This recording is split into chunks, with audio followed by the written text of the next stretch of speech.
Hello. I used to think that I didn't belong in this class because I have always had a low reading comprehension compared to my other friends. I used to think I didn't belong in this class because I asked some questions that I thought were super stupid, and my pop-up debate answers were not good. I thought they were super vague and dumb. I used to think that I didn't belong in this class because my scores weren't near as good as everybody else's. I used to think I didn't belong in this class because I felt like I didn't know much like AP World knowledge because I kept failing like a lot of the tests. But I was not the only one that did poorly on MCQs in this class.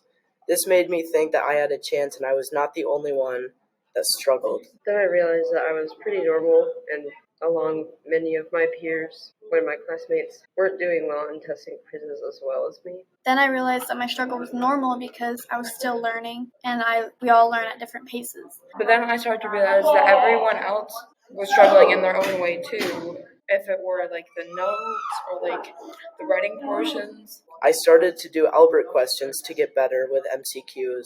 I improved by trying new study habits that peers and Sue recommended, and I also worked very hard to ask many questions in and outside of the classroom. And then I started to not worry about what everybody else was getting and just focus on what I was doing. But then I started to focus on what I didn't know and work hard on learning more things, such as the dates and what period is which. Now I know that I belong in this class because my MCQ scores went up, and I felt more confident in my pop-up debate answers, and I started to feel better in writing essays.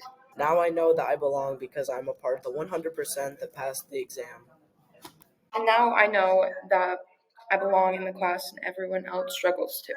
Now I know that I belong because my scores started to go up by the end of the year, and I started having a good time in class.